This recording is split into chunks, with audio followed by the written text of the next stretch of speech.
네, 안녕하세요. 이광현 한의사입니다. 오늘은 우리가 흔히들 ADHD라고 하는 주의력 결핍 과잉 행동 장애에 대해서 한번 알아보도록 하겠습니다. 여러분들이 잘 알고 있는 에디슨, 해밍웨이, 처칠, 이 사람들의 공통점은 뭘까요? 짐작이 가십니까? 이 사람들 모두 다 주의력 결핍 과잉 행동 장애 아이였다는 것입니다. 심사평가원 자료에 따르게 되면은 작년에 ADHD 환자 수는 거의 10만 명 정도에 근접해 있습니다. 최근에 이 ADHD의 환자들이 많이 늘었다라고 이렇게 발표를 한 적이 있습니다. 특히 이제 ADHD 같은 경우에는 아이들한테 주로 많이 생기는데 잠시라도 자리에 가만히 앉아 있지 못하고 쉴 새 없이 부산히 움직이는 장난꾸러기, 그리고 한 가지 놀이에 10분 이상 집중하지 못하고 누가 있든 아랑곳하지 않고 이리저리 뛰어다니는 아이, 어려서 그러려니 했는데 유치원을 보내니까 친구들하고 어울리지 못하고 그 아이 때문에 수업이 진행되지 않는다고 합니다. 이른바 주의력 결핍 과잉 행동장애의 아이입니다. 다른 아이에 비해 가지고 좀 더 활동적이라고 생각하고 내버려 두었다가는 자칫 사회생활에 적응하지 못하고 학습 부진이나 흔히들 왕따, 우울증 등 문제로 진행할 수 있기 때문에 부모님들은 자녀를 유심히 관찰할 필요가 있습니다. 이 주의력 결핍 과잉 행동 장애도 병인가요? 이렇게 물어보는 분들도 있는데요. 바로 이 ADHD 같은 경우에는 주의가 굉장히 산만하고 집중력도 떨어지고 과잉 행동을 하게 됩니다. 충동적인 행동을 특징적으로 하는 자기 조절 능력이 떨어지는 것을 말하죠. 다음과 같은 증상을 보이면은 우리가 주의력 결핍 과잉 운동 장애를 의심해 볼 필요가 있습니다. 아이가 지나치게 부산하다, 수업 시간에 집중하지 못한다, 갑자기 충동적인 질문을 한다, 혼자서 소리를 지른다, 자기 물건을 잘 챙기지 못한다, 또래 아이들이 할 수 있는 쉬운 과제를 잘 해결하지 못한다 등의 문제를 보인다면 이런 장애를 의심해 볼 필요가 있습니다. 보통 집에 있을 때는 심각하게 받아들이지 않았던 행동들이 아이가 집단 생활을 하면서 그 심각한 문제점들이 드러나기 시작합니다. 문제는 이런 아이들의 반 정도가 품행 장애가 있다라는 것입니다. 경우에 따라서는 거짓말을 하고 다른 사람을 속이고 싸움을 걸기도 하고 다른 사람을 괴롭히는 경향을 보이기도 합니다. 어른에게 반항하거나 대들고 규칙을 어기는 행동을 서슴지 않게 하고, 그러기 때문에 정상적인 학교 생활이 불가능해질 수도 있습니다. 아이는 선생님께 야단 맞는 그것이 버릇이 되고 친구들 사이에서도 문제아이로 낙인이 찍히게 되고 자신에 대한 이미지가 부정적으로 굳어질 수 있다는 겁니다. 더 심각한 것들은 이들 중 4분의 1 정도가 반사회적 인격 장애를 갖게 될 수 있다는 겁니다. 따라서 부모님들께서는 자녀를 세심하게 관찰해 가지고 이런 문제가 의심이 된다면 적절한 지도와 치료를 받도록 하고 청소년기나 성인기에 더 큰 문제로 진행되는 것을 미리 막아야 됩니다. 자, 이런 주의력 결핍 과잉 행동 장애 ADHD가 생기는 것은 무엇일까요? 첫 번째는 유전적으로 부모가 주의력 결핍 과잉 행동 장애를 갖고 있다면 아이도 그런 장애를 가질 확률이 한 60% 정도 높아지고요. 심각한 뇌질환으로 뇌에 손상을 입은 아이나 산모가 임신 중에 흡연이나 음주, 약물을 복용한 경우에, 또 환경 오염으로 인한 독소들이 뇌 작용과 뇌 발달을 해쳐가지고 발생할 수도 있고, 편식이나 패스트푸드 등의 식습관도 영향을 줄 수 있습니다. 또 PC나 게임이나 또 TV 시청도 주의력 결핍 및 과잉 행동 장애를 유발시킬 수도 있고, 외동으로 키워진 아이나 맞벌이 부부에게서 자란 아이, 또 오냐오냐 사랑만 받고 자란 아이들이 자기 조절 능력을 배우지 못해서 이런 질환으로 발전할 수 있다는 것이죠. 하지만 이런 선천적으로 주의력 결핍 과잉 행동 장애 아이로 태어났다고 하더라도 양육 환경이나 양육에 세심한 신경을 써준다면 성인이 돼서도 별다른 문제 없이 살아갈 수 있기 때문에 무엇보다도 부모님이 자녀 양육관을 올바로 가질 필요가 있다라는 겁니다. 이 ADHD의 자가 진단 방법이 있는데요. 대부분의 아이들은 어른들처럼 집중력이 좋을 수는 없습니다. 그렇지만 심하게 산만한 경우에는 부모님께서는 한 번 정도 우리 아이가 이런 질환이 아닌지 의심해 볼 필요가 있습니다. 다음은 이제 집중력 테스트 방법인데요. 이제 15개 항목이 있습니다. 그 중에 몇 개가 해당이 되는지 한번 체크해 보시기 바랍니다. 전혀 그렇지 않다는 0점이고요. 조금 그렇다는 2점, 그리고 많이 그렇다는 4점, 매우 그렇다는 5점입니다. 그러니까 몇 개 항목이 해당이 되는지 한번 볼게요. 첫 번째, 엄마와 눈을 맞추기가 쉽지 않다. 두 번째, 자리에 한동안 가만히 앉아있지를 못한다. 세 번째, 외부 자극에 쉽게 주의가 산만해진다. 네 번째, 엄마의 지시를 잘 따르지 않는다. 다섯 번째는 나에게 맞게 적당한 행동을 잘 못한다. 여섯 번째는 또래 다른 아이들과 잘 어울리지 못한다. 일곱, 과제나 놀이 활동에 지속적으로 집중하지 못한다. 여덟 번째, 하나의 활동을 채 마치기 전에 다른 활동을 시작한다. 아홉 번째는 차분하고 조용하게 놀지를 못한다. 열 번째, 말을 많이 하고 소리가 크다.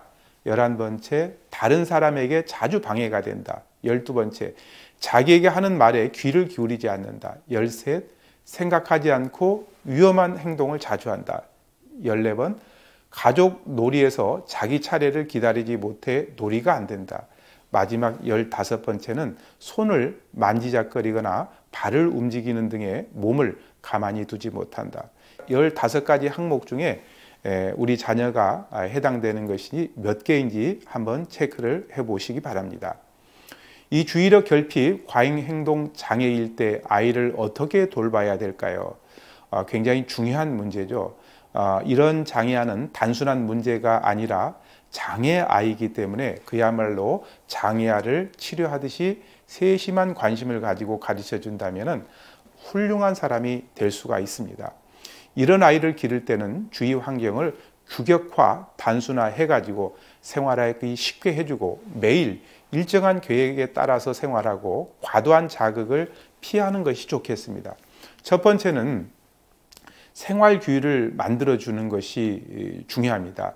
이런 아이들 같은 경우에는 야단 맞을 일이 많기 때문에 오히려 부모님이 아이들의 특성을 잘 파악해 가지고 이것을 배려한 규율을 만들어 주는 것이 좋고요. 아이들의 눈을 보면서 말하는 것이 좋습니다. 주의력 결핍 과잉 행동 장애를 보이는 아이들은 남의 말을 주의 깊게 듣지 않는 특징이 있습니다. 따라서 아이의 머리나 어깨를 붙잡고 눈을 마주 보면서 천천히 말을 해서 아이가 관심을 두고 끝까지 들을 수 있도록 도와줄 필요가 있습니다. 세 번째는 정당한 처벌과 보상을 해주는 것이 좋습니다. 아이에게 이렇게 하면 이렇게 할 수 있어 라고 행동에 따른 정당한 보상을 말해주면 아이가 부모님의 지시를 따르게 되고 또한 보상받을 때마다 자신감을 얻을 수가 있습니다. 그리고 칭찬할 때는 따뜻한 스킨십도 해주면 아이의 자존심이 더욱더 높아질 수가 있죠. 가상 문제 해결 놀이를 해보는 것도 좋습니다. 사람의 지시를 잘 따르지 못하는 아이는 심부름을 시켜가지고 작업 수행 능력을 길러주는 것이 좋겠고요. 그리고 단 음식이나 자극성이 강한 음식은 먹이지 않는 것이 좋습니다. 요즘 주의력 결핍 과잉 행동 장애 아이가 많은 것은 단 음식과 패스트푸드 일색인 식습관도 어느 정도 영향이 있다라고 짐작을 할 수가 있습니다. 특히 꿀이나 사탕, 초콜릿, 파이, 껌, 케이크, 아이스크림 등에 들어있는 설탕류, 콜라와 같은 탄산 음료에 들어있는 카페인 같은 경우에는 뇌신경 흥부시켜 가지고 집중력을 떨어뜨리기 때문에 가급적이면 적게 먹이는 것이 좋겠습니다. 이와 같이 해주는데도 효과가 없을 때가 있죠. 없는 경우도 있죠.